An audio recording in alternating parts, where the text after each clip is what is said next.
All you gotta do is just speak. One word is enough, and I'm no longer so rough. I forget what I was trying to say.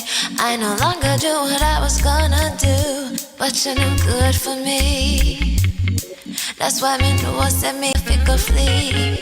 Me I fi take away me say. Me I fi take away me say. Me I fi hide like a thief in the night. Me I fi get out of sight. Me I fi take away me say. I fi take away myself. I have to utilize thy wings. Shorty, I leave where I is. I said, yeah, I find you very hard to resist. But this relationship I'm gonna desist. But how can I face you when all I wanna do is just taste you? I know you think I play me, I play, but soon you're gonna see the light of day. Just relax, don't move an inch. I'll be gone in a pinch. May I feel take away myself. May I feel take away myself. May I feel hide like a thief in the night. May I forget out of sight. Greetings, kings and queens. Welcome to another Real Stuff podcast. This is yours truly, Franco. I will be linking up with Flavius in a few minutes. And today is Friday. As some people would say, thank God it is Friday. Yes, we got to give thanks for another day as well. And today's episode 110. And we're still climbing.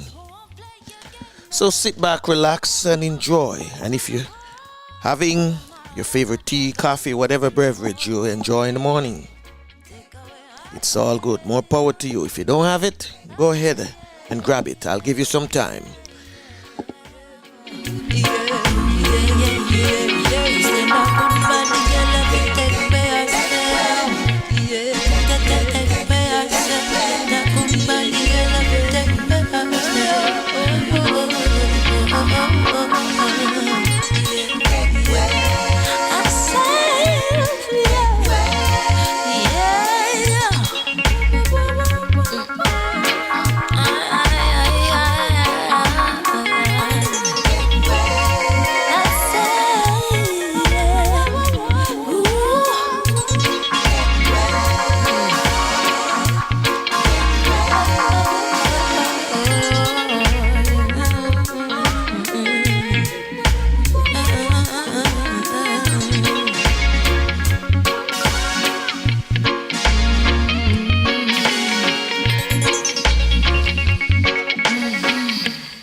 This is your very own sports, music, and lifestyle podcast with Flavius and Franco.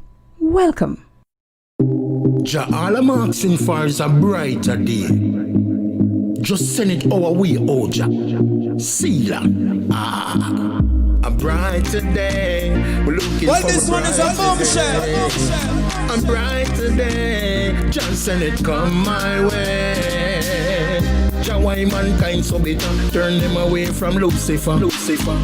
It's like some boy a drink devil soup for breakfast, lunch and dinner. It doesn't matter what the wicked say, the righteous will never run away. Oh, please, my car soldier, you are my guide and my protector.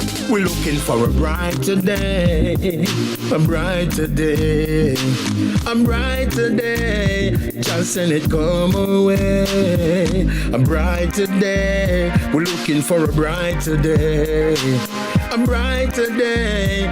Just send it come away.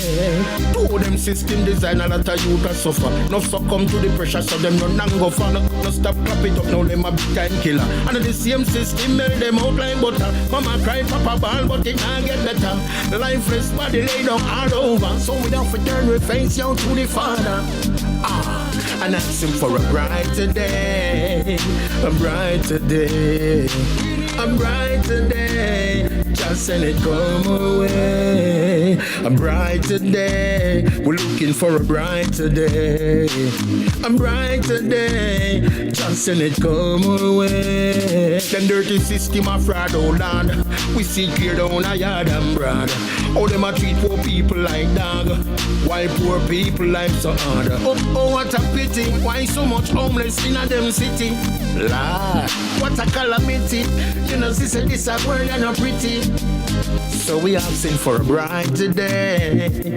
A brighter day. A brighter day. Just send it come our way. A brighter day. We're looking for a brighter day.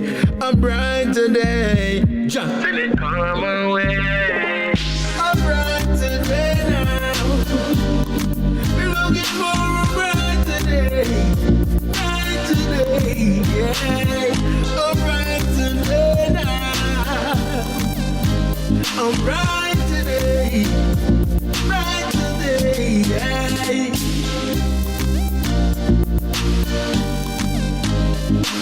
A brighter day. A brighter day. A brighter day, yeah.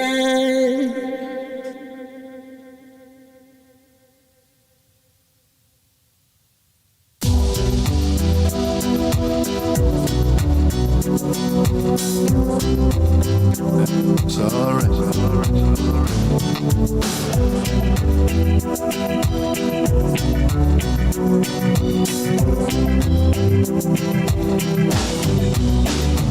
It's alright, it's okay.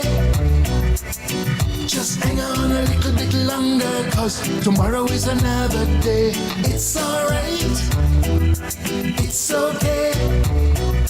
Just stand firm in the face of adversity and watch them fade away, away, away, away.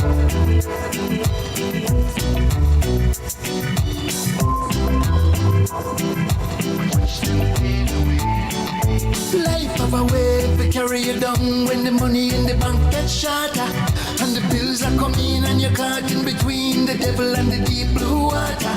I know say that when you come on my yard and the people them I look them sober. So you do what you can, 'cause a man is just a man and you don't make the people them sober. And you pray to the Father. It's all right, Mr. Wayne Harmon. We have with us none other than the man himself from out of Enfield, St. Mary, Jamaica. Flavius. Morning, Franco. Morning, listeners. Morning. So is everything? Everything looking good. Outside looking not very bright, but brightish. Brightish. I love that. I love that. We have bright. Well, we're gonna say bright sunshine this morning. We have bright sunshine. Okay. I mean, the sun is shining in all its glory. So that's a big plus for us this morning. Okay. It is so good, to see the sunshine as Bobby said. Bless my eyes this morning. The sun is on the rise once again. Yep. So, today is Friday, 110 episode so far, and today you and I and get our guests. We're gonna do a thing we call Caribbean Hot Topics. Yep. And nothing is off limit. Yep. So it's something that I look forward to all the time, and it's a reason why I look forward to it. It is a reason that we're here. Oh yeah.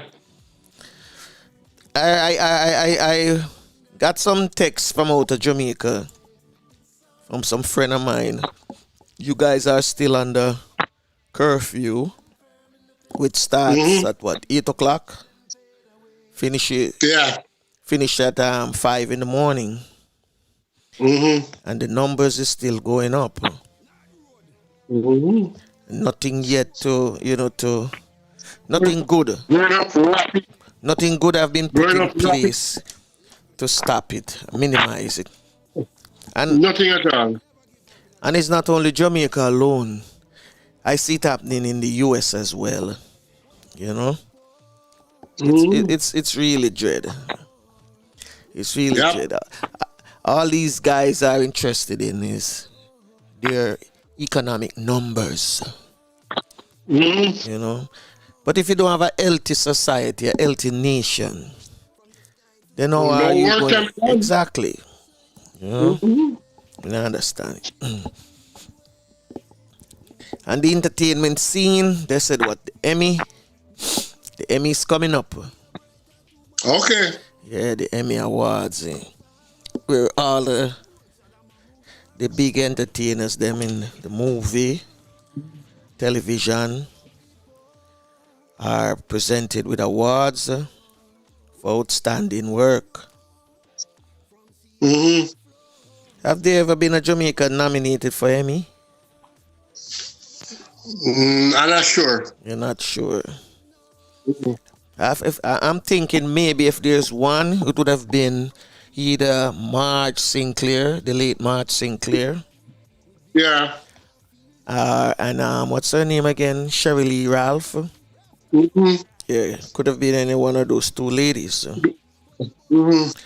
Or I don't remember. I think one time I was a couple of years ago when they had the IRAM Awards in Jamaica, the one that came back in 2018. And I think the lady who was responsible for the PR. Can't remember Tams or Tams. Yeah, Thames, yeah. Thames. I know her. I think she had received an Emmy for really? Yeah, I think so. I'm not 100% sure, but I'm gonna check it out. Yeah, Teddy yeah, would know. Teddy, somebody who will know. You know, Teddy know her good too. Okay. I don't know her that good. Okay. So and I know it's a thing that all of these actors and actresses look forward to. I know, yeah. And it's the 72nd primetime Emmy, and it's Sunday night at 9 p.m. I think, or 8 around that time. But I know it's Sunday night, and it's a virtual Emmy. Of course. It's a virtual award, man. So many things happening for Flavius. You know, when I sit down at night time and I'm checking for what's happening in the Caribbean. And you don't see much activities, but you just hear about countries bracing for reopening. Countries are thinking about, not opening borders yet. The Caribbean, I know the Caribbean countries are feeling it. No doubt. But without a healthy society, you can't have production going on. If the people them sick, then that means that the economy will crumble more. So what you have for us this morning with Did You Know? Well, this morning we are looking at uniform groups in school. We're going to look at two of them that is has been very, very important in the Caribbean. Uniform groups. I don't know where they are. Uniform groups, yeah. When we were in school, those are very, very important. But I think less so now. I think they have allowed them to go right down, and they're trying to back up now. Okay. So we're gonna look at how they actually started. We're gonna look at the Boy Scouts and the Girl Scouts. Okay. Both of them. See how they started. Then we're going to fast forward probably next week and look where they are now, and what needs to be done to get them back up where they were. When we were in school, when those things were like but the national jamborees and all that. But let me ask. Was scouting wasn't in school, it was mainly in the community. Yeah. I know. But it was for school age kids. Yeah, because I know cadet now. Cadet Yes. started off from Next week school. we'll look at that. Yeah, we're gonna look at that too. Yeah. But the scouting and guys were school age kids. In fact, they were actually in schools. Yes. Yes.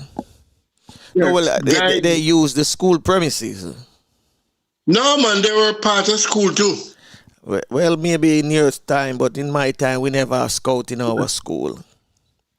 Yeah, I know they had guides because I did something. Next week I'll talk about it. I did something with guides from Hughes in my time. I know it was in the community because we have a community center, and it was a total different entity from the school. But school children made it up. Yeah, no, man, they actually had it in schools too. Oh, it never in my school. I know that for a fact. And but apart from that, we used to see them all over the place in their uniforms, walking, selling stuff and all these things. I haven't seen a girls' guide or a brownie or any of these years. That was the only thing I remember they started up in school, the girls' guide, but it never reached too far. But Boy Scout, no. I had us to go to another section of the community for Boy Scout. Yeah. And that was held in a park. Yeah. A concrete park at the time too. Where you have swings and bouncer rides and all those stuff in the park. So there was a big area, more like a fountain area, and that's where we used to practice. Yeah. Those were the days. So we're gonna deal with the scout, but this one, this one is dating in the Caribbean, Guyana. This one features a lot about Guyana as well. Yeah, well, it tells you about the Caribbean because Guyana was the first where they started the first scout troop in the Caribbean. Okay. So ready to take it away? Yeah, man. Ask. Arthur. Yes. Mr. Kaiser, your time. Scouting Guyana. Scouting started in British Guiana in 1909, 2 years after it was founded in England by Sir Robert Baden-Powell. This was the first country in the Caribbean where it was established, and the second in South America. The initial scout troop was founded at Queen's College, by Sergeant Major George Manley, a member of a British regiment stationed here, and scouting soon spread to other schools and churches. By mid-century, there were over 25 troops in BG, many initiated by church groups. These included Queen's, St. Mary's, St. Teresa's, St. Stanislaus, St. Francis, St. Thomas More, HQ Troop 39, St. Pius and Central High in Georgetown. 3 years after scouting had been introduced here, the first Jamboree camp was held locally. By the Third World Scout Jamboree in 1929 at Arrow Park, England. VG was represented by Dick Driver, Basil and Leslie Evan Wong, Irving Crum Ewing and Harbour Master Mittel Holzer. Reverend Firth was instrumental in the formation of Troop 39, headquartered at Scouts Ground adjacent to the former 8 Ground, which produced some of Guyana's finest scout leaders, including 2 chief commissioners, D.B. St. Aubin and Lawrence Thompson, as well as 4 assistant chief commissioners for Cubs. In the late 1920s, Dick and brother James Driver, together with Lawrence and Adrian Thompson, were the first organized group to climb to the top of Kayatur Falls. The area where they camped out is now designated Boy Scouts View. First Guyana Jamboree, 1912. Scouting soon spread to Berbice, where the renowned Lady Dawson's Own was founded, and by 1940 a troop was started at Onderniming Boys' School, Suddy, while there were other packs in the Pomeroon, Rupununi and in Camarang, Upper Mazaruni. The Camarang troop, run by Canon John Dorman, a Gilwellian, catered mainly for Amerindian boys. The Scout movement benefited immensely from the fact that many of the Anglican and Roman Catholic priests who came from England to serve in Guyana were Gilwell Scouters, including the Archbishop of the West Indies, Dr. Alan John Knight, who served on the Colony Scout Council for many years. British Guiana was represented at the Third World Indaba, in Holland by 8 scouters. Edwin Elcote, Michael Pereira, Joan Gilks, Teddy Boyce, Michael de Freitas, Joe Mungle, Jerry Young, and Teresa Gonçalves. The Scout Association of Guyana joined the World Organization of the Scout Movement in 1967, by which time Guyana was able to boast of land, sea and air scouts and rovers. John Teixeira had previously started the Air Scouts troop in 1954, and this was later taken over by Scoutmasters Joel Pollard and Harry Loll. The Sea Scouts was started around 1934-35 by Captain Fraser and Harbour Master Mittel Holzer. By the early 60s, scouting in BG began to peak in spite of the civic and political upheavals of the times. The Guyana contingent to the 11th World Jamboree, 1963, in Greece included George Rickford, Martin Bowen, Harry Loll, Michael de Freitas, Pound Thompson, Teddy Boyce, Joel Pollard and Ikram Ewing. In 1959 Father Harold Wong resuscitated St. Stanislaus Troop 25, and by the Third Caribbean Jamboree celebrating the 50th anniversary of Scouting, St. Stanislaus was one of the leading troops in the nation. Father Dark took over as Scout leader in 1962 and managed the college troop until his death in 1979. He trained his senior scouts so well that for several years the troop was run by senior scouts after his death. Elsie Taylor, wife of Peter Taylor, former editor of the Evening News, dedicated her life to scouting in Guyana, and for many years kept the movement alive in spite of constraints and a period of near dormancy in the 70s. Her motivational skills were exceptional, and she endeared herself to every scout in Guyana, being their second mother and mentor. Didi St. Aubin, MBE, Commissioner. 1952 was very instrumental in acquiring the present Scout headquarters on Wolford Avenue, Thomas Lands. Father Dark and the St. Stanislaus Troop, 1978. The Third Caribbean Jamboree, held at the Queen Elizabeth Park, later National Park, was a memorable affair, and probably one of the best in this hemisphere. Contingents came from Canada, England and all the Caribbean islands. Sir David Rose was the chief patron, and it is estimated that over 1,500 scouts participated. By the mid-70s, the Guyana National Service was introduced and attracted many experienced scouters to their payroll.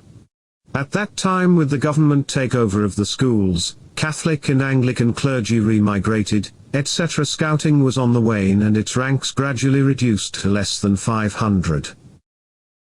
The present local committee, headed by Ron Robinson, Zaida Joaquin, Reza Joaquin, Dominique Van Sluitman, Andrew Ramchaita, Carissa Rampasord, Gary, and Sean Mendonca, and Neelafar Rampasord must be complimented on their indefatigable effort to keep scouting alive and vibrant. Today there are approximately 15 troops in the country and an estimated 300 participants. Scout Association hosts 14th Jamboree. Georgetown, Gina, August 8, 2009. Prime Minister Samuel Hines, performing the duties of President, this afternoon attended the 14th Scout Jamboree held at Camp Iangana, Guyana Defence Force, GDF, headquarters. This year marks 100 years of the existence of Scouting. I am Arthur Kaiser, with Did You Know? For the Real Stuff podcast. Thank you, Arthur. Thank you very much. So, Flavius, in case you didn't know, now you know. No, we should move to the other one now. Let's move to the other one. The other, did you know? Yeah, yeah. Hold on, 1 minute.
Come on.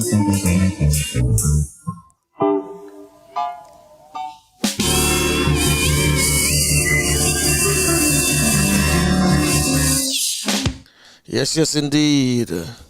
Instrumental of Homeland. I heard you mention something about Courtney, Flavius, but Courtney will link us up later on.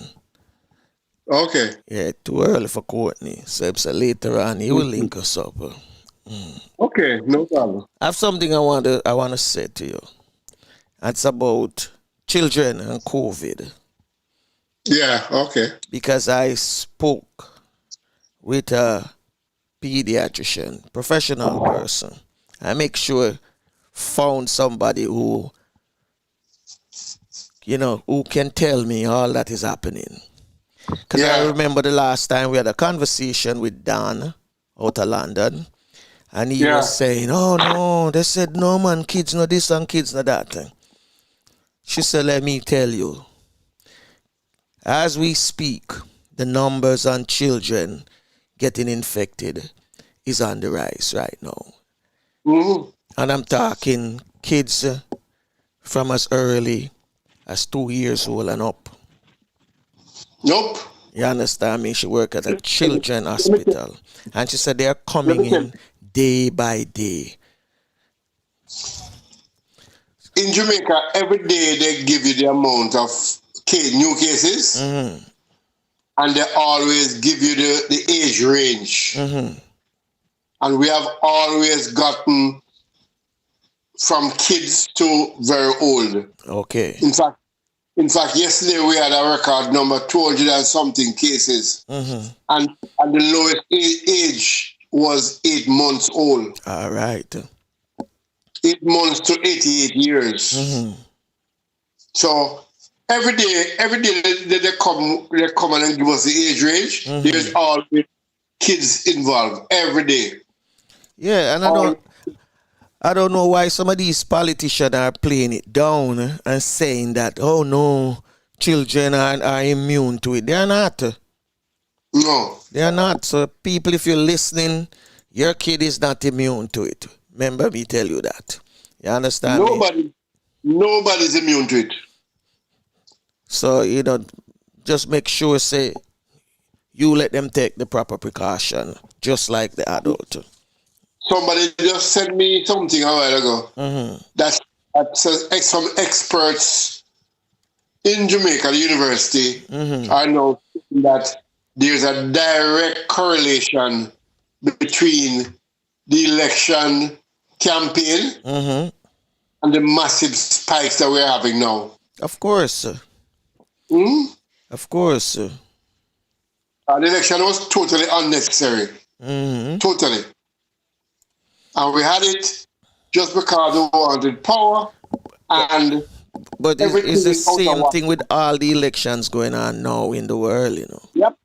Trinidad was the same thing. Same thing. But there's this coming up. Yeah, same thing, no difference.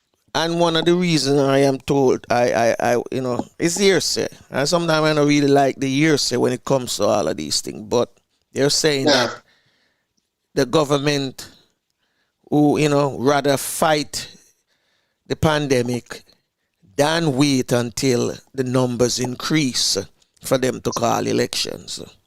Yeah, oh yeah. Now, what is happening in the US? I don't know. The president feed off a crowd. And if him don't have a crowd in his presence, him can't spread whatever he must spread to them. Because him don't have a message. You understand? Yeah. Him don't have a message. I'm telling you that. Him don't have a message. Maybe 2016 him have a message that appeal to people who, the rural areas who said they're left out. But this time he don't have a message because all that he promised, him no fulfill on it. And now he must say open back all the factories. Is that all the coal mines where him say I go come back. You know, see no coal mines. No. Can't come back. So, a lot of supporters who are independent voters and realize, they have been tricked. Yeah, oh yeah. Finally realize they're not going down that road again. You understand me? So they're seeking power because they know the scientists are saying there's another wave, whether it's true or not. But from what I read, and I read this online on Google, because I'm on Google a lot. You understand me? Yeah. I can say that news are as accurate as some of the network station that one or two people might follow and say yes, they're more credible. But I will go with Google, and it rising up back again in other part of Europe. Oh yeah. Exactly where? Then that's something I have to go research by myself thoroughly and see exactly the countries that the numbers are spiking back up in. Yeah. But I don't want people to take this thing because I see people in my neighborhood, having parties. And they're not wearing masks. They missed the boat, man. They missed the call because. And I'm thinking, you telling me you have to celebrate your birthday so badly that you risk other people's life, including yours? Nah, man, come on. People are. I can understand somebody risking them life to go to get food, but not to party, because this is no joking. This is no joking. Because we have moved from 1,000 cases, little over 1,000 cases, to almost 5,000 cases in a few weeks. Literally. In August, we were 1,000 something. Independence coming down to election. I am predicting that by tomorrow to Sunday, we'll be at 5,000. And the deaths, I mean, we are having 2-3 a day now, as far as deaths are concerned. Yeah. Yeah. I mean, it's not the numbers in the States or other places like that, but we are a small country. We did not need to have this because it is widespread now. Oh yes, it's spreading like wildfire, and people not taking it serious. And they give the numbers across the parishes, and it's Kingston having the most, but Kingston and St. Andrew. Yeah, but between them and St. Catherine have the most because they have more people. But it's spread right across the parishes. Every parish have some. And we must remember, it's not everybody is being tested. Yeah.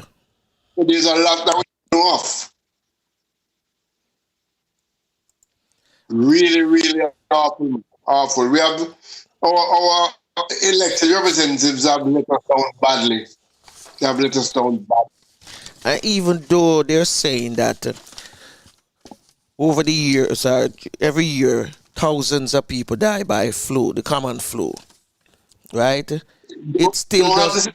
Yeah, exactly. It still doesn't matter because the effect of this one is totally different from the common flu. Yes, totally different from the common flu. Yeah.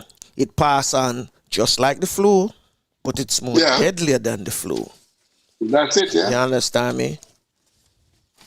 And it's easier to pass on because when we go out and encounter people with the flu, you don't necessarily get the flu. But this now, chances are, if you are careless, you will get it. And from what this medical person told me, she said, make sure you stock up on your vitamins. You understand me? Take them.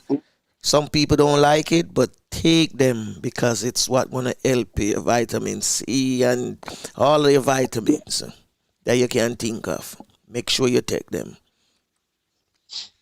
And what people have to be careful of now, because remember every day I'm talking about keeping your home sterilized.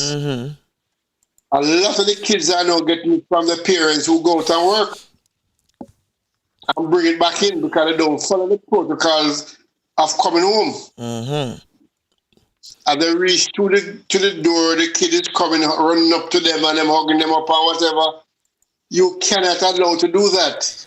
And even the ones who are back in school in other countries. You have to have a sterile home, and when you come home, you have a sterile area that you go and get cleaned up before you can come into the sterile home. There's a documentary on Italy, how Italy cleaned up, and I'm gonna look for it this weekend and make sure to pass it on next week. Yes. And what the Italian medical field did, they made sure that they test as much people as possible. And the same thing you just mentioned, have an area that when you're coming from work, it's like a station. You go right there and you take off all of your clothing and you put them into your washing machine or you put them into a plastic bag. Even the shoes that you wear, you change that. And that guy was showing you how the Italians, they were teaching the Italians how to do it. You have to have like two pair of shoes. If you can't, then when you get to work, they give you this shoes covering that you put over your shoes so you can walk about in the stores or wherever. And you have an area inside your job, where you go and you take off all of those stuff. Yep. Yeah, because that's. I mean, we're not saying. We're not saying that. People should be scared and coming at you or whatever. But it's real. It's just like the flu. Yes, it's just like the flu, but more deadlier than the flu. And I don't think washing our hands alone can help. You don't have to be scared if you follow the protocol. And you follow it religiously. That's the important thing. You make sure you follow it properly, always. That's the important thing. That you do what you need to do. Every time. No, there's no. All right. Me not but at this time. I do it 10 times already for the day, so I can't relax now. No, do it. Wash your hands and all these things when you need to. Come home and take a shower, and what I do even before I take the shower, I wash my hands. From the shoulder go right down before I even start to shower. Places that chances are something might cling to. Yeah. And of course, wash your hands and fingers properly before you start even rubbing soap on the rest of your body. So you get your hands, because your hands is one is touching everything, Yeah. Even if you might lean on a counter in a pharmacy.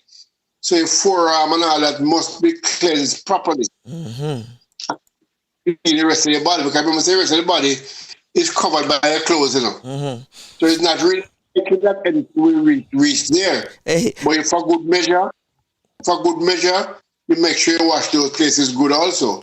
I'm going to give you a joke. I was watching a movie the other night, and let me tell you, what these people portray in movies about people not exercising proper hygiene, oh my gosh, it's unbelievable. You hear me? And these were movies that have been done years ago, And I'm like, those are some of the things where we are trying to avoid now. Yeah, oh yeah. Some simple thing, people sneeze and then put them on over them face and sneeze on them hand, and guess what them do? They rub it on them clothes. Yeah, they do. And then they grab up something and I'm like, whoa. A man come out of a bathroom and him just walk out and no wash him hands or nothing. And I'm like, damn. Okay, let me tell you what I've done. I won't say I won't get COVID now, but I have not eaten anything outside my house since COVID. Okay. Because everything that I consume, I have to make sure. Okay, first thing, I want to buy things that I can wash. So I don't buy patties and all that anymore. So I can't go in a shop and buy a soft drinks or a pack of biscuit or whatever and open it and eat it, because it has not been washed and the packet might have all kind of things on it. I don't eat outside my house. Good. I have to go home and wash them, and with bleach and soap and water, and dry it off, and then that is ready to be put where the good food is. And then I can consume it. I'll give to my brother so he can consume it. So it's these little things you have to look at. Because if you say the thing's going to be in the supermarket shelf, 10 people pick it up and some might leave it on it or whatever, then you have the full circle. And the next thing that I do, in fact, somebody checked me yesterday, came to me with brought something for me, and them say, "Where your bag?" I said, "I have a bag." Every time I go to the market, I buy a new grocery bag. Okay. Because every time I come home and I unpack the grocery and wash them, I put the bag in the garbage. Okay. It's costing me money, but I prefer it, to pay that than to have it there. I don't know what I have. So, in fact, I don't bring it in the house at all. I leave it on the veranda and put it in the garbage on the veranda. And when the garbage truck come, it goes. You not take no chance. So, No. yeah, I see that. I understand that. No. And we have to start thinking like that. If they said it's going to be the new normal, then we have to learn to live the new normal way. And you ought to think the new normal way in that it is everywhere. It's an invisible enemy. So you're not seeing anything when you wash it, but if you wash it, it will disappear. Yeah, if you wash them off in as much water as possible. If you don't have hot water, you use something that that have disinfection on it. I don't use water. Yeah, I use bleach and running water and soap. Well, people, there's a lot of places where people don't use hot water. They don't even have it. No, they don't have it. I don't have hot water. I understand with that, But I use the bleach and the soap. I use washing soap and dishwashing liquid. But I wash it, soap it up first. I normally wash them off in the running water. Then I apply soap and bleach and I wash them. So I don't know if I need to do more than that, but that's what I do. People can tell me if I need to do something more than that, because I learned from a very, very long time, bleach is one of the most important agents when you're talking about cleanliness. True. And killing germs. And even if it's not killing the germs, it's moving it away from where you don't want it. Let me ask a question. Do you still have Dettol down there? I think so. I think you can get it here and there. Yes. You still have another one in Salvan. Okay. But I just go with the bleach because you can get bleach extremely cheaply in Jamaica. That's one thing. And you know that it does the job. You know that bleach does the job. I mean, anybody can tell. Anybody in the medical profession, cleaning industry, tell that bleach has no substitute. Bleach, I like right now, my bleach is almost finished, so I'm going to go fill up 2 bottles again. So I'm always up to scratch with bleach. I don't allow bleach to not be there. What about these soaps where have medical content in it? Chemical, content in it that, medically approved. Well, I think that they should be good, but I don't use them alone. I'm pretty sure that the Bureau of Standards and all that would have checked these soaps for what they advertise and what on the package. So I think that will work. But I normally go like for bathing and all that. You use them, because I don't think you need much more than that. You don't need to bleach your body. I don't think. But my hand get enough bleach because when you're washing all these things with the bleach and soap, so your hands end up being very clean. And like last Friday, I went to another bay, and the first time I left my house was last night. Rodney came to check me, and I took the opportunity at the same time to go to the corner shop. So in a week I haven't left my house, hasn't left my sterile environment. And I came back and did the protocol, and I'm in my sterile environment, what I call, because I don't get visitors anymore. In fact, any visitors that come to me, even when Jati came to me the other day, Rodney came, he not come out of the car, so I have to go for what he had for me. When Jati come, and put the things on the step. So basically nobody comes into my house, not even my veranda. If they come to talk to me, No, just talk to me from the middle of my yard. I know how big my yard is. I didn't the mask when they come. You keep them not even 6 feet apart. You keep them 20, 20 yards. Yeah, like 20 yards. Yeah. Oh, all right.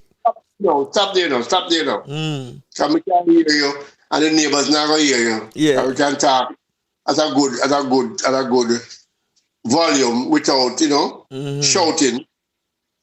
And you are there, even in your mask, even when I'm about them mask, we stop them down the same way. Mm-hmm. Yeah.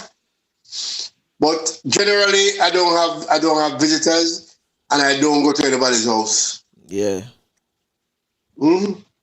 You have to take certain decisions, Yeah, man. If you don't take it in your hands, who you think are gonna do it for you? A guy, Yeah. even if somebody is sick now, natural causes and die, or they would have a problem, right away you think, is it COVID related? Oh yeah. Understand me? Because I have a friend of mine right now. He's in the hospital. I know it's not COVID related. Yeah. That I'm sure of. But then again, if anything should happen, that's what they're going to say, oh, you have the virus and then pass out or whatever. All I try to do, you try to keep the phone up and really thank God for WhatsApp. Mm. So you're not really out of touch with anybody. Exactly. As long as you keep the phone up, you can be as communicative as you always are. Mm-hmm. Without actually see the person.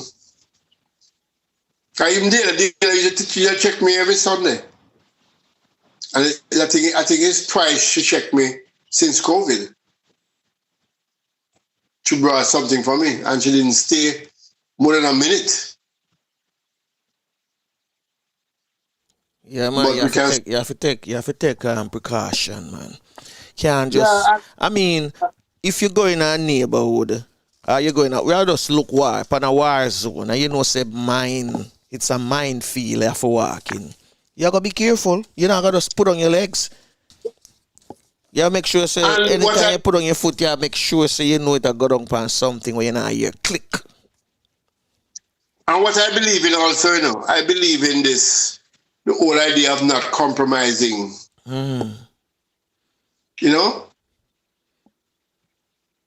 I don't normally allow people to even come to my grill to talk, but a Franco,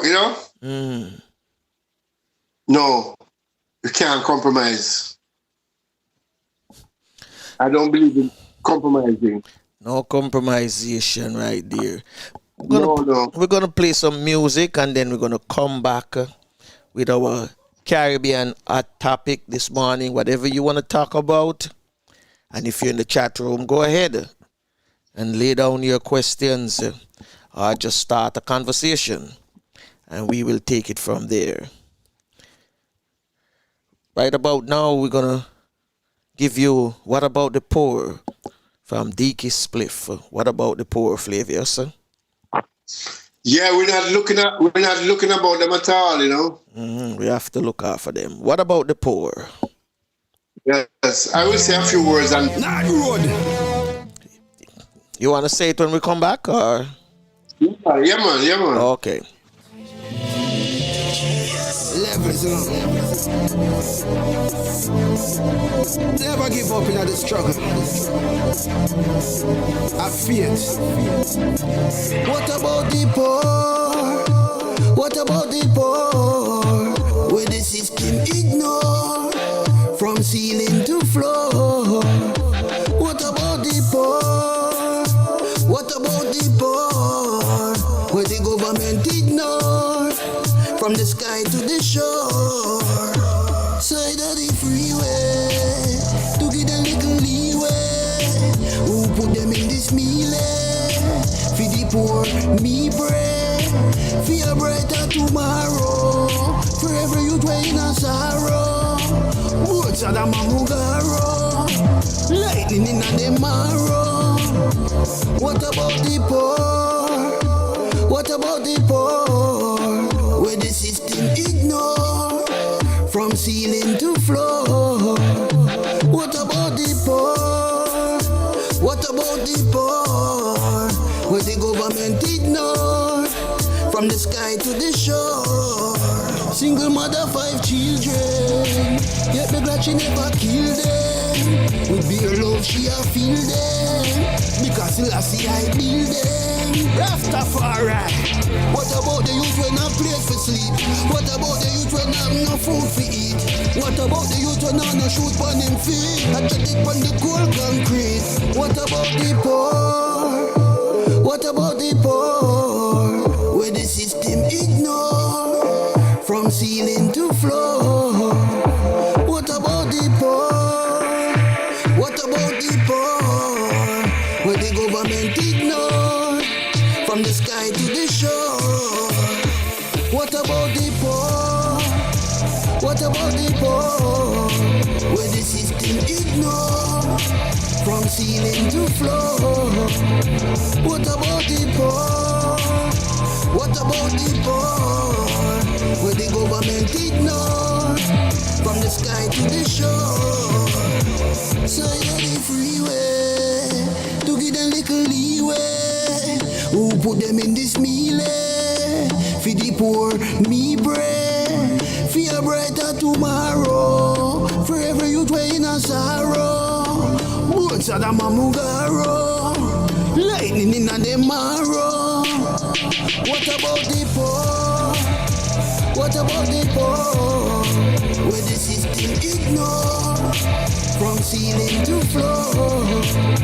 What about the poor? What about the poor? Where the government ignore from the sky to the shore. What about the poor? What about the poor? Where the system ignore from ceiling to floor. What about the poor? What about the poor? Where the government ignore from the sky, from ceiling to floor. What about the poor? What about the poor? Where the government ignore from the sky to the shore. What about the poor? What about the poor? Where the system ignore from ceiling to floor. What about the poor? What about the poor? Where the government ignore from the sky to the shore. So you're the freeway to give them little leeway. Who put them in this meal? For the poor, me. Yes, indeed. What about the poor? We have with us this morning, just for do a little chit chat, nothing big, with the artist himself, Diki Spliff. What's up, Diki? Greetings. I think it's for Panic 47445. I'm going to smoke urban guitar.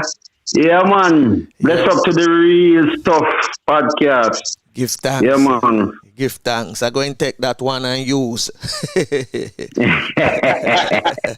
going to use that one. So, how is everything in your neck of the woods? Well, all is well, you know. We wake up this morning and we don't have no corona and we're healthy and we're alive. So, you know, give thanks for that. Give thanks for that. Give Wonderful, thanks for that. wonderful. Mm-hmm. What about the poor? The song you sing, I know you wrote it as well. What came over you at the time? What were you thinking about that? What did you really saw? Well, I want to tell you, I was going through some rough times.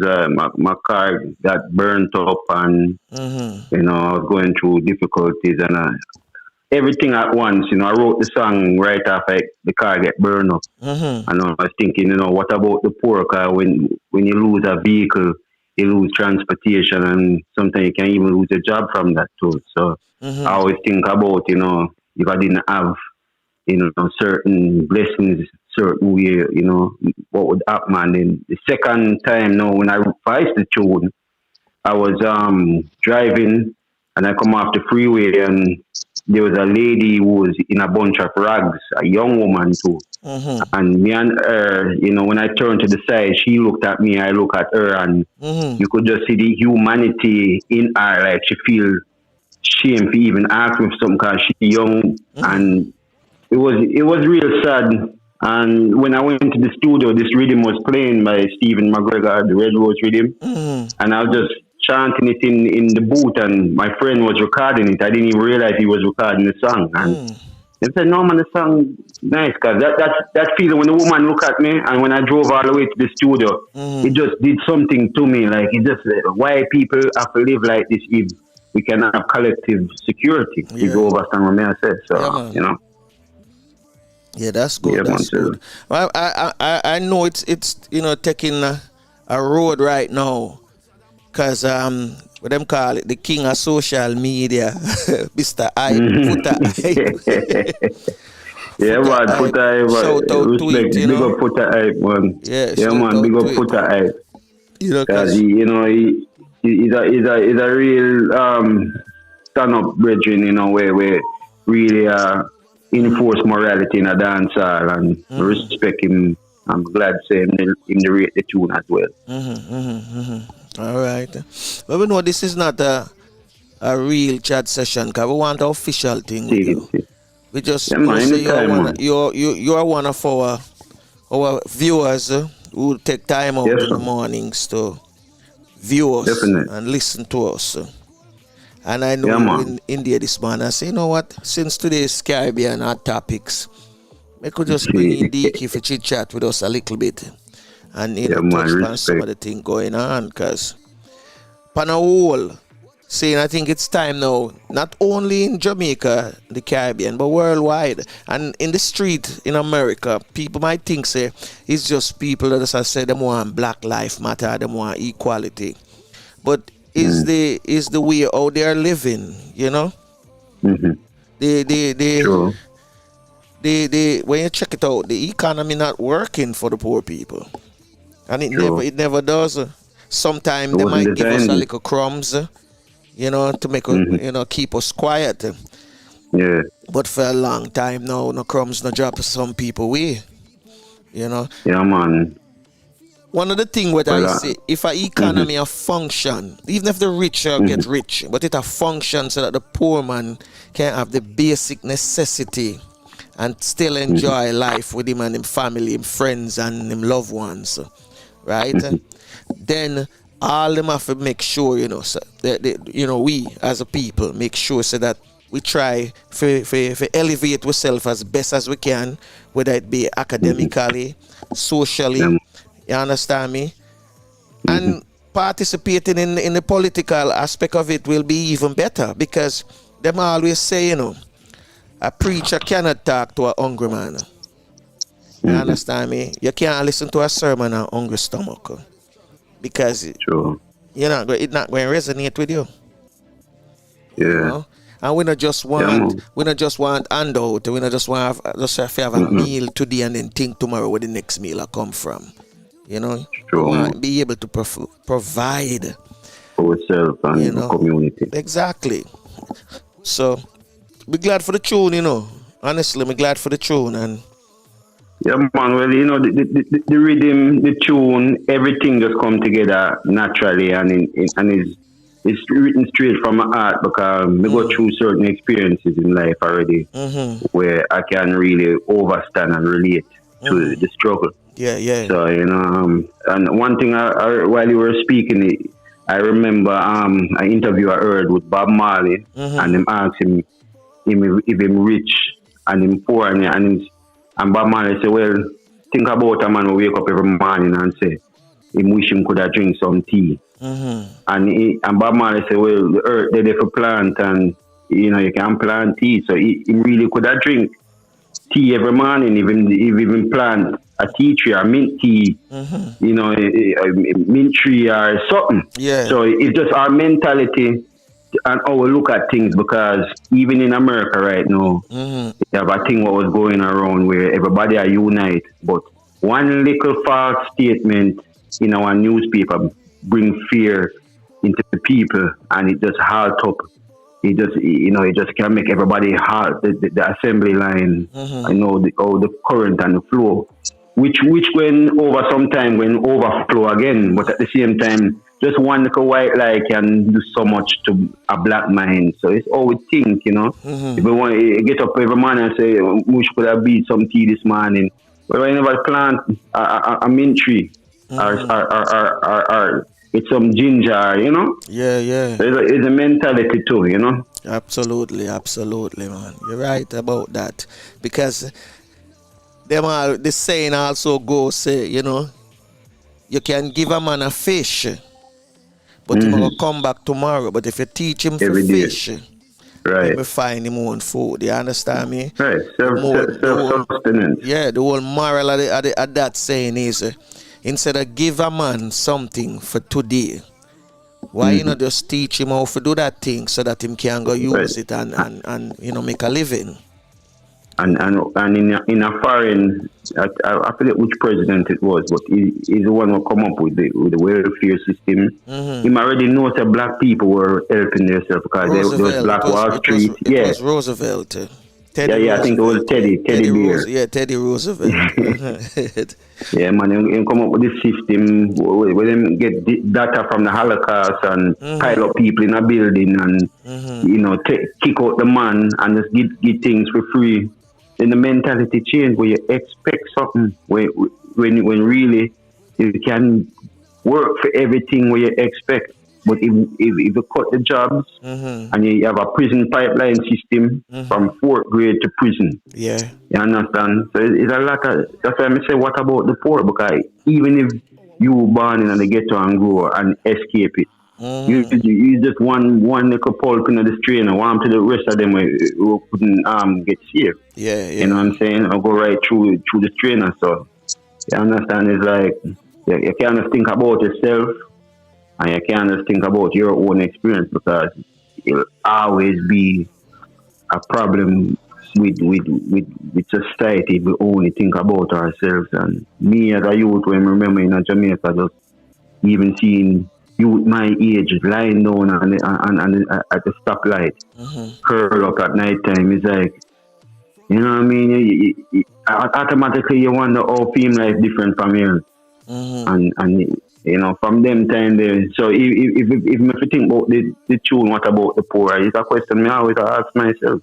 It's funny. It's funny, since you're saying that, all of that, it just flashing on my thought that we need to do a survey across the Caribbean on poverty.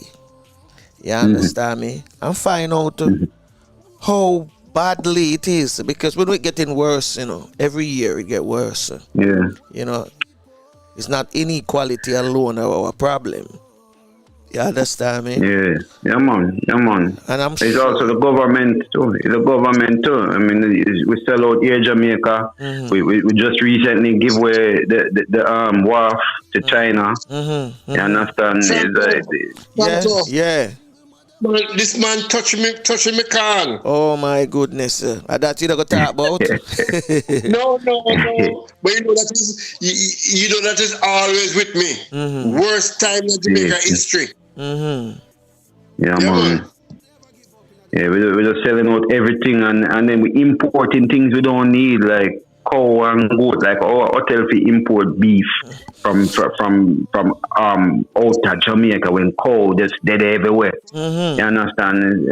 Things where we need, where we have, and what we need to export, we're not doing because of these puppet government where we sell out to the IMF and certain people were forced with to buy even what we can plant from them. So Jamaica increasing our cancer. One time you never hear about cancer in Jamaica, especially in a rural area where the food was organic one time. But now, we have to plant with them, say for plant for them potato seed and all them something there. It's like Jamaica needs to wise up, Regina. So much wise and brilliant people, but yet it's the leadership, the puppet leadership what is sinking us. And once we get rid of that puppet leadership and make the people them lead and the youth them have a say, then Jamaica will be better. Because remember, say 80 was the jewel of the Antilles, I think the music call it, and Jamaica as well. So we still have everything where everybody wants. It's just we need to can control how we do our business. Yeah, you understand, and the mentality as well. Yes. So, you know, that's something I always think about. You know, that's always in my thoughts. Yeah. It's true. It's true. I never even noticed that the WAF have been sold to the Chinese. Yeah, man. Yeah. Long time. Yeah, Chinese. And the wharf is simple as you see it. Be able to bring a ship to the wharf and put out your export and bring to the world. A big money that. So when China control that, you know, it's like, yo, again the people them are gonna lose, and the condition of Jamaica just going to get worse unless we do something about it. You understand? Because them might build up the place. But Hey, Franco. Yeah. They were planning to sell the whole area, including Goat Island and all that to the Chinese, you know. Yeah, I remember Peter Espute came here and talked about that. Goat Island would have been destroyed completely, all the wildlife and everything would have been just an area where ships and car and whatever go. Yeah, I remember Peter Espute came and talked about it. Things that we need to survive, to make the fish them grow and all these things. They was getting sell out the whole it's because ecosystem. That them you know they never look, they have to really look at it. Yeah, them dangerous, man, very dangerous. That's the same thing with them that try to do the Maroons too, mash up the Cockpit Mountain. Oh yes, and I don't think that's gone away. You know, I don't think it's gone away. I don't think it's resolved properly yet.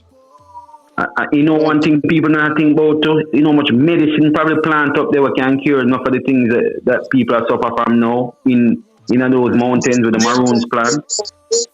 There's no probable. There are right. Lots of plants. Right. Lots of plants. Okay, no probably. No. True, man. And up there are the most water in Jamaica, underground water. Yeah. Wow. Yeah, man. That try to get to. Oh yeah, that is something where for years they have been talking about. If Jamaica have anything that them can export, the thing we can export is water. Yeah, man, we're the best. We have the best water in the world. That we can export. Yeah, man. Isn't it ironic though that you have communities balling for water though, and we have water? That's amazing.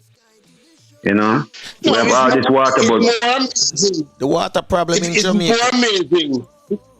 It's more amazing when you think that, in Clarendon, that have one of the biggest rivers in Jamaica. I think probably the third biggest river in Jamaica, and right beside where the river runs, like in Chapelton and places like that, people have no water in the mouth.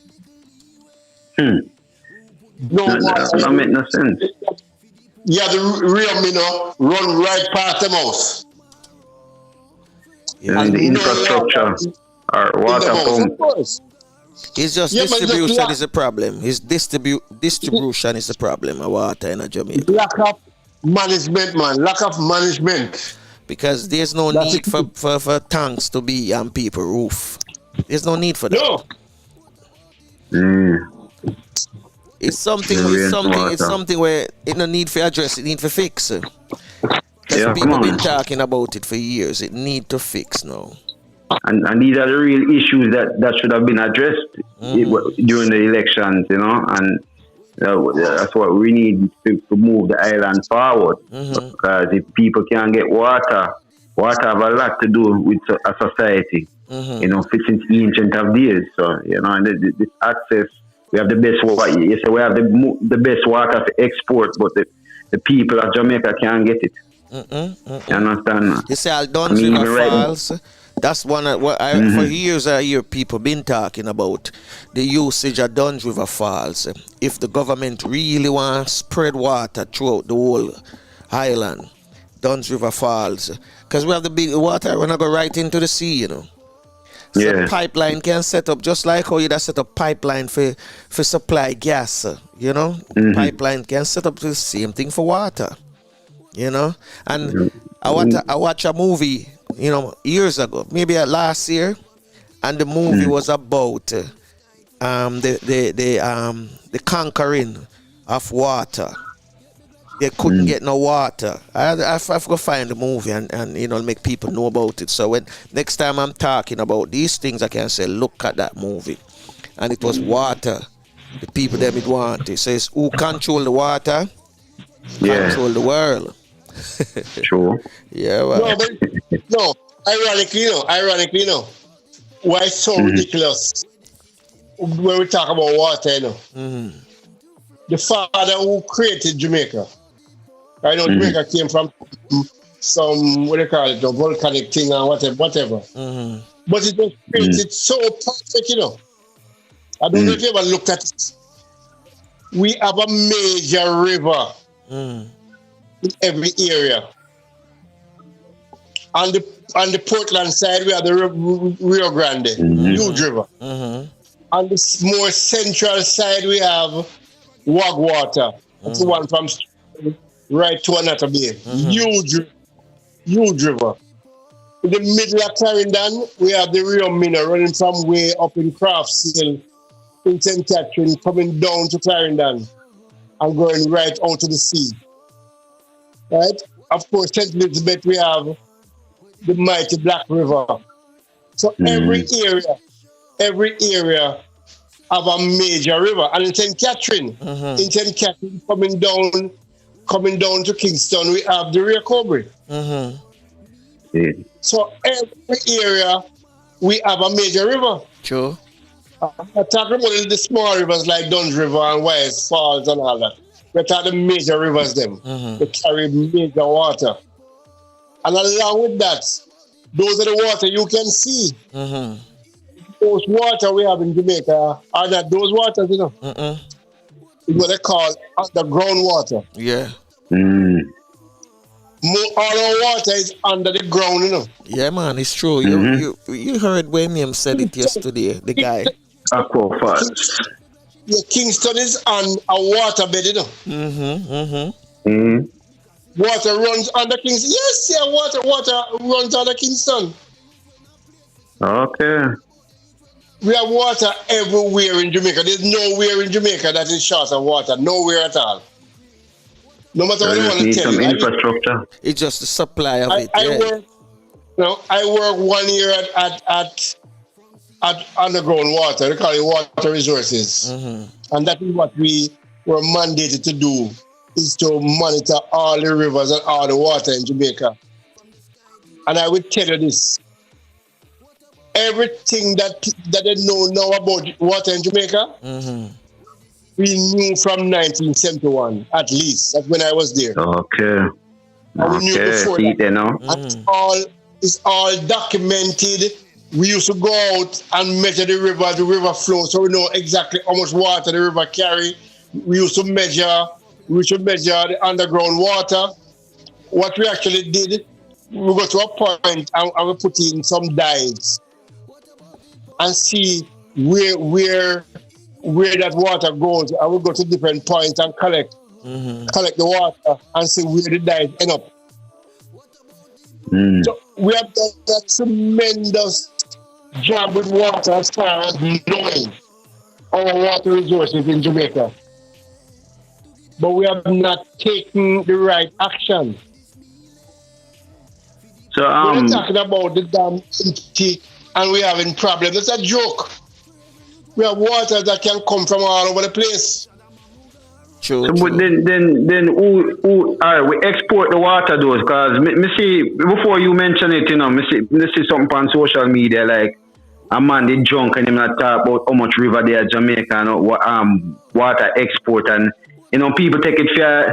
It's like a joke thing as a drunk man, but when me a sensible man now, I said the same thing. Then who exporting the water to? Morning, Courtney. Morning. How you doing? Welcome to the conversation. We are talking about water. Let me tell you what. Morning, Courtney. Let me tell you what I know. Morning to the listeners and the viewers. Morning, Diki, Spliff. Yeah, man. Yeah, man. Bless up, Courtney. Yeah, man. I know as a fact that we have one of the best waters in the world. And to prove that, I also know as a fact that a lot of cruise ships take on their water supply in Jamaica. So that will be one of the people who buy water from us. But we see it happen recently when the cruise ship had was to get water before they travel on during the pandemic. No, man, that was like up in March. No, I'm going to tell you something that you need to check out. You need to check it out. The Guinness stout cannot be brewed everywhere in the world. It requires special quality of water to be brewed. And it is brewed in Jamaica. Check that out. Check that out. Yeah, when you look at the bottle, it's brewed and bottled in Jamaica. Yeah. Yeah. Because we have the kind of water that is required. Yeah, Flavius. Yeah, man, we just want to put in a point, because we talk about like water, the underground water. What about thermal waters? Because we know that thermal waters can have a high alkalinity. Oh yeah. And this can really enhance, the health of the people, the whole nation. As a matter of fact. Big time. And as we know that there are even many people in Jamaica suffering from acidic problems, acid reflux, having problems with stomach problems. Not even looked at it. But before we go to that, Courtney, I want to make another point that Portland, as a whole, and a specific part of Portland, has the highest or one of the highest rainfall recorded in the world. And that is a fact. You can Google it, check it out. So we don't really have a water problem. What we have, a friend of mine told me that long ago. In fact, I had a friend, and talk about Diki Franco. And him say, I always tell him about Canada. And he went to America and then he come back to Jamaica and say, yes, I understand the Flavius, I understand what you was talking about. I went up there, I understand what you was talking about. And what I saw was management. That is what we lack in Jamaica, management. We're not managing the resources that we have as well as we could have. If you go to Barbados and you see the small amount of resources that they have compared to us and what they have done with it and how much money they have made with it. And we have 1,000,000 times the resources and we just put it down and not doing nothing. They have a place in Barbados named Harrison Caves. It's some caves, very pretty, under the ground, and you have the stalagmites and this, and you can go down there and tour. And when you try to visit, you probably have to spend a day to get in. How many caves we have in Jamaica that's just sitting there doing nothing? We don't maximize or monetize our assets. We don't plan and we don't plan and we don't manage. Well, we have to remember one thing too, is that it's not really say we don't do it. We have to remember that there are forces that are in place since the days of slavery till now. For instance, those other countries have those same impediments. But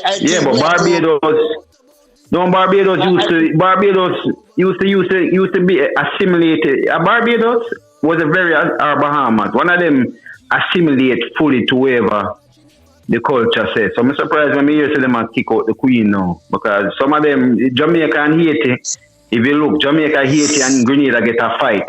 And some of the other islands just heal to whoever the slave master said. But Jamaica and Haiti, definitely them put things in place. Barbados don't eat it up. Barbados was always like that. They just buy their time, you see. Them under better management. That's the difference. They're under better management. It's not like say them hug up the British. The British come there and the British bring a lot of money because everybody in Britain would rather holiday in Barbados than anywhere else in the world.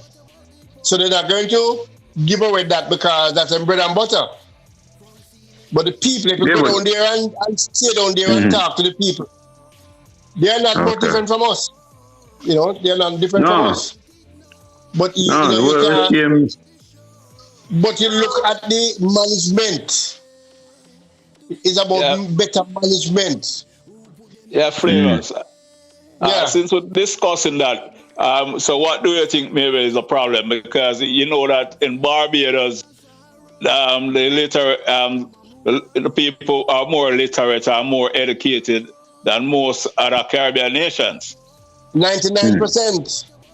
99%? And the 99% and the best we can come up with is 40-some%. That's good, 99%. And if you go to Cuba, it's 100%. Yeah, understand. So you see it? So you can understand the difference immediately. You can understand. So what's the difference? You say management. Yeah, because up to recently,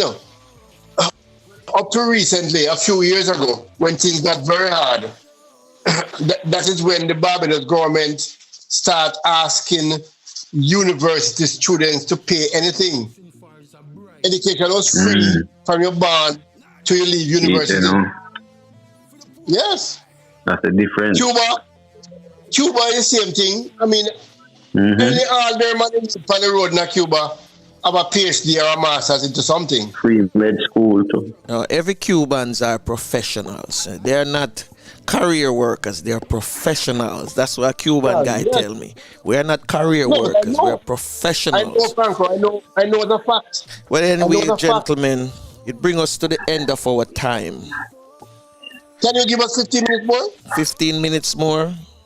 Yeah, just, You want 15 minutes more? Yeah. All right, let me stop the recording then. All right, go ahead. Get 15 minutes more. I needed to say something. And I am asking anybody who knows or knows somebody knows. In fact, what we need on the program, I'm going to try and get it. We need a political lawyer to come and enlighten us about the role and the responsibility of the opposition in a Caribbean government. I think that is very, very, very critical. What is the responsibility of the opposition to the people of the country? Right now, Barbados has no opposition. Grenada don't have any opposition. And Jamaica barely have a semblance of opposition. And the reason I'm asking these questions is the PNP, which is a very popular organization in the past, have crumbled. And as far as I'm concerned, they have totally splintered because after they did the ill-advised leadership race at the wrong time and gave the government the opportunity to call an election, and that was not bad enough. Now that they have lost so badly, this leadership thing is even taking greater heights now. and they are more splintered, do they have a responsibility to act in a way so that they can serve the country properly? What does the Constitution say about the behavior of opposition parties? What they should do and what should happen? Because I think we're just going along and bearing what is happening and not knowing how, when, and where it will hurt us badly. So since I don't have the facts, I don't have the know-how, I would like somebody with more know-how can come and speak with us and tell you how that works and what should be done and whatever. Because if in a country you have almost 2/3 of the country say none of these parties make any sense, we have given up completely, our lives can't be better. So it's best if I stay home. And a small portion will vote, and you have the winners gloating and the losers crying over what's called a non-existent election, because people are saying that elections should have been null and void, because there's no mandate to rule with that small number of people voting. So apart from the opposition, we would like to know what are the responsibilities of the political parties in this country, what they need to do, what can we expect from them, and how can we hold them accountable? Because the PNP is fighting now more than before the election. So what will happen to us? And what will happen if there are no more? So why are they splintered now? They can't select a leader for the opposition and the president for the party? Everybody wants to be everything. Mm-hmm. Everybody wants to get every post that is available or not available. If I may say, my opinion is, if they selected somebody from those members that have won their seats to be the leader of the opposition, that person should never be the president of the party. They need a neutral person, somebody who know the grassroots, who know to go around the depths and width of Jamaica and get back the people of the party, involved in the system and unite the party. I don't know who that person is. I have somebody in mind. I mentioned it to you already. Some people say, oh, no, he's not good. But it's not a matter of not good. He's a politician that know the political field. You understand me? And him know it length and breadth of Jamaica.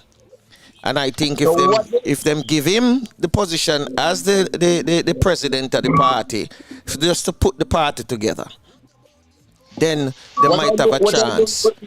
Hold on. They might have a chance going into the local government election, so that the people from the party, the supporters, can have at least a little trust again in the party. That's just my opinion. But it's not about the party now, because what is required in the local government election, is to have balance. Yeah, but if them don't have a structure, if them don't have a structure in place, if they don't have a structure in place, right, then it simply mean they're going to be affected worse. So they need a structure with the people who are going to vote for putting the councillors or mayors, whatever, can have faith for go out and go vote for them for the party. But they can't have a structure if they're so undivided now, more than before. And that's why I'm saying it needs somebody who don't want no political ties for say him want be the prime minister, minister of finance. Just somebody in the party who can get the people them organize, bring back the unity of the party, and get the supporters them for say yes, the party look like it ready for move. Back to Courtney. Courtney. Yes. You were speaking about the water. Yeah, let me just get back a few minutes on that. Yeah, the thermal water. Yeah. But we have a lot of that, you know. Yeah, I know. But nobody's moving in that direction. Because a senior hydrologist told me from 1971 that Salt River have the highest properties of all the springs we have in Jamaica. And it is just there, unmanaged. Some people use it and go bathe and, you know, get the experience and whatever. But we're not doing nothing like collecting those water and using them, testing them, and using them for what you're talking about. We have Milk River, we have Bath, we have some in St. Elizabeth, Westmoreland. I mean, it's all over Jamaica, you know. Yeah. It's not the Milk River and the Bath alone we have a whole for them. But it boils down to management. And I'm pretty sure that the information that you're talking about is readily available. But we only look at certain things, you know. Okay, we bring in BPO and pay the people them $10 an hour and we have 1 million jobs. Just coming like you read my thoughts from where you are, because I was just gonna say now, look at what kind of investments we have in Jamaica. I mean, all right, we have the KFCs and the Burger Kings and the McDonald's and people don't know. So all of those foods that I'm eating is very acidic in nature. So what happened when somebody people who are eating these stuff now, body acidic level get down to a 2.5 or a 1. I mean, most illnesses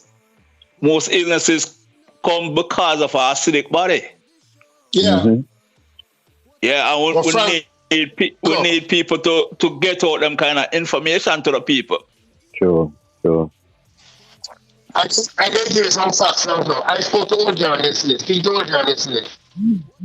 And he was talking about where he works, or where he used to work, up in the Arctic. It's a black man working in the Arctic, you know, with the Inuit Indians. And I'm saying to him that those people don't have a word for toothache in their language. Because they use their teeth to do everything, so their teeth are very strong and they don't get decayed or anything like that. I know he told me, he said that was then, with the introduction of civilization, bringing in the Pepsis and the this and the that. All of them teeth rotting out now. Check that out. Yeah, what you're talking about. Yeah, but we see that throughout history that they think about the people in the Amazon. When them start get exposed to Westerners, what start happen to them? Them start have all kind of sicknesses that them never even know if I heard of. No, because Westerners see these people as being uncivilized. Right. While they were living the perfect lifestyle. Exactly. With nature, you know? Country like Jamaica, with all its great and succulent and nice foods, had no need at all for all these American food companies to be in Jamaica. None. Nobody can give me even one reason why that is good for us. None. Because we have so much food, we have so much fruits. I mean, we have so many things. And yet still, if you go to Burger King or you go to Wendy's or any of these places, you have to wait a long time to get served. A lot have to do with the TV. A lot have to do with the TV too, you know, because when you watch out, when we deliver Jamaica, when I go up to Jamaica, only JBC would have, and that used to sign on and sign off. So more time we spend outside, and if you look at them time in Jamaica, you would have find more the liberty was more Jamaican, I guess you would say. I mean, it can never change, you know, because every time I go back home, it's always there. But at the same time, the younger youth, them, through them, I guess them fantasize over the cable TV and them thing, and you see commercial with Burger King and all these things, you know. Because it's the same thing up here. It's a problem up here too, you know. Like, not for them can't cook, it just pure all out, you know. If you can't get the visa, you still can live somebody's life. Yeah, but that is not life, though. That is the thing. The mind frame. We have to realize. What black people have to realize in Jamaica and over here. That is not the life. That is not the life. We used to work at one place where they used to do studies on rodents and how food affect them. And certain food they would put in the rodent food and then watch them over time, and the obesity and tumors and cancers and all these things increase. So it's not really not life. It's really just a fantasy. And until you know, but you don't have enough education or the forcefulness of that type of education to tell them that. Because let me tell you, this is no joke. Like now, when there's no school, you go to Arbitrary. When school starts, you go to Arbitrary in the morning, and Arbitrary is full. In the evening after school, it is full. The kids them will not leave these fast food places. I don't know where the money coming from. It used to be the arcade. Now the fast food place I want them. But Flavius. Yeah, one of the factors we don't even get to start discuss is about the hormone enhanced food. You know that these foods are hormone enhanced. Oh yes. And I don't think this information is going out. Jamaican people getting this kind of information. No, but the joke thing, Courtney, is that a lot of these things have been legislated in America now that them can't do these things, but they are not in Jamaica, so they still do them in Jamaica. Yeah, exactly the point. They still do them in Jamaica. That comes back to management. Yeah, well, true. I think when last time I was in Barbados, there was only one KFC or kind of KFC in Barbados. They did not allow food to be done by outsiders. No food at all. But even the KFC that they had, the one little plate, had to be owned by Barbados people. All right, gents. The manager stuff. Okay, gentlemen. 45 or 15 minutes is up. Okay, wonderful. Thank you very much, guys. The time for us. Well, thanks for the invite. Yeah, man, every time. Diki Spliff. Yeah, but opportunity to tell a few things, yeah, man. Diki, give thanks. Yeah, man. Give thanks for the conversation, yeah? Yeah, man, give thanks every time, man. Make me think more, you know? Yeah, man. When we have one more days after days, we can come on again, you know? Yeah, man. Continue to engage. Just let me know, man. Anytime. Yeah, man. Continue to engage. Okay. Courtney. Yeah, man. Yes, Franco. Likewise. Yeah, continue to engage. Yeah, man. Yeah, blessings. All right. Blessings. So, Flavius, it's now you and I. Time for us to get out of here. Oh, yes. We got lovely morning. We got lovely Friday. Before we leave, hold on. Let me see if I can get this in. If I can get Arthur in for get this little information on Guinea. Yeah, I know, did you know? Yes. No, it's not a did you know, it's a fruit. Oh, fruit. Yeah, Okay. the fruit or vegetable that we want to partake in. So you can take it away, Arthur. Moloncillos, Melicoccus bigigatus, are native to Mexico, South and Central America, and the Caribbean, and are also known as momon, momons, Spanish lime, kenapar, guinip, limoncillo, and a host of other names. They are traditionally eaten out of hand or used to make drinks, desserts, and jellies. What is quinep good for?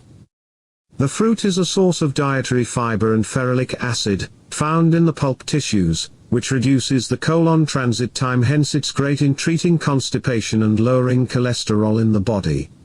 Quinep has calcium for strengthening bones and teeth. I am Arthur Kaiser, reporting for the Real Stuff podcast. Thank you, Arthur. Thank you. So, we're getting out of Franco, here. You know what this is telling me? Every time I hear these things, I'm saying. You what? Campaign? No, I'm saying that we have done so well with our bodies. Yep. When you hear about all these, because we used to eat these things by the hundreds. A lot of guineps, you see it all, but we call cheese pan full of guinep, I mean, the loose one, I mean, not like bunches, them loose. So just imagine a cheese can. We had at least 2 big trees, I'm talking about huge trees, Yeah, man. You cannot sit up at the root and just go and eat. The first time I get a cheese can full of guinep, and I eat and I take it home. I took it home to my mom, and she said, put it down. Because, if you eat too much, it'll go give you colic. Yep, don't fart up your stomach, man. And you know what she did? She sat down and she opened every one of them and threw them into a container of water. Boom, boom. Rub them up. And make it stay for a couple hours. And then she come back and she rub it like you squeeze sour sop. I mean, I tell you. Man. The drinks, no. My gosh. I had a delicious glass of guinea juice. I said, Mom, this tastes like sour sop. Yeah, man. So that's how delicious the juice is. Well, we know anything that has fiber, anything that has fiber must be very good for you. Oh, yes. Oh, yes. Fiber. Oh, yes. So make sure that tomorrow you check out Jati, the reggae ambassador, on Facebook. So if you're a Facebook, what you call it, person, may I always use the word Kete, Facebook Kete. Yeah. Just type it into search, Jati, the reggae ambassador. And you can listen to some reggae, ska, mentor, Kubina, yeah. Jati, the reggae ambassador, from 1 p.m. to 6 p.m. Jamaica time. Check it out. So it's time for us to go. We have an extended program this morning. So always take care of yourself, your loved one. Always remember, prayer changes things. Regardless of what religion you belong to, you must pray and continue to pray. So this is Franco. And this is Flavius, signing off from Enfield, in the beautiful green parish of St. Mary. Tafina to take us out. Well, unfortunately, this is it. Till next time. Bless.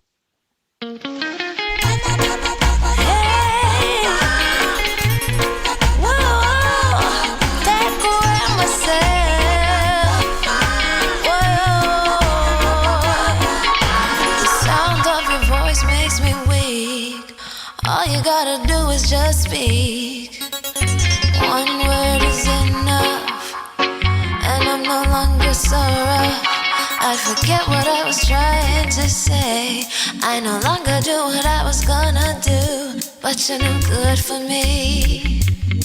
That's why me know what set me if it could flee. Me have to take away myself.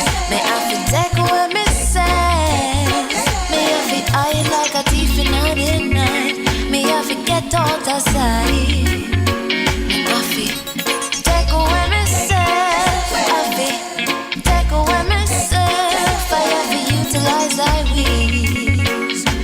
Shorty, I clean her eyes. I said, yeah, I find you very hard to resist. But this relationship I'm gonna desist.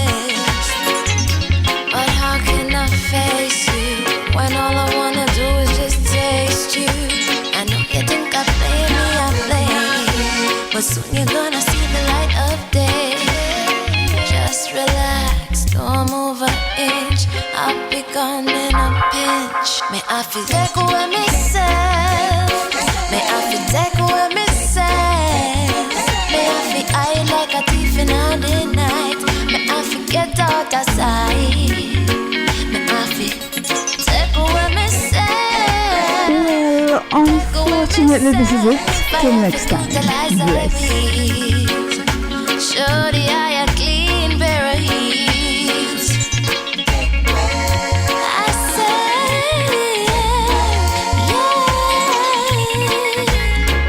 yeah. Been there, done that, don't need it again, yeah. I'm not the master, guess who won't play your game, yeah. To all you move, you off me, wait to the core. Sayonara, the hot girl gone through the door. Unfortunately, this is it. Till next time. Bless.